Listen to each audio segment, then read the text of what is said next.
Algeria, the only country which was still pumping leaded petrol into vehicles, exhausted its final stocks in July.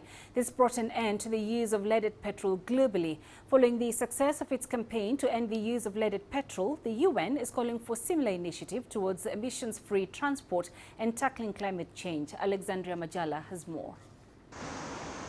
The UN's environmental programme's 19-year campaign to end the use of leaded petrol has finally borne fruit.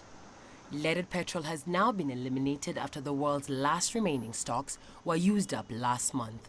This effectively brings to an end the use of the poisonous substance that poses major health and environmental risks.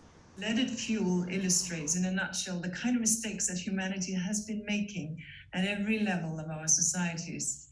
The kind of mistakes that have brought us to the triple planetary crisis, the crisis of climate change, the crisis of biodiversity loss, and the crisis of pollution.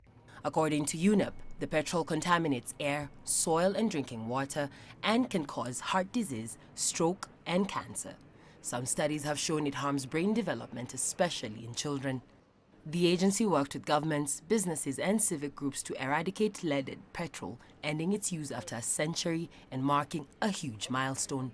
Today we celebrate a milestone for multilateralism, the culmination of a united global effort to rid the world of lead in petrol, a major threat to human and planetary health. This international success story comes after a 20-year public-private initiative led by the United Nations Environment Programme. Lead's toxicity has been recognized since Roman times. It nevertheless began being added to gasoline in the early 1920s to make cars more powerful, and from then on was used in all petrol globally until the 1970s when wealthier countries began phasing it out. By the early 2000s, 86 nations were still using leaded gasoline. The UNEP-led campaign was formed to help them move away from the fuel by driving investment and overcoming concerns around prices. UNEP warned, however, that the transport industry remained a driver of climate-warming emissions and 1.2 billion vehicles were set to hit the road in the coming decades. Alexandria Majalla for CGTN.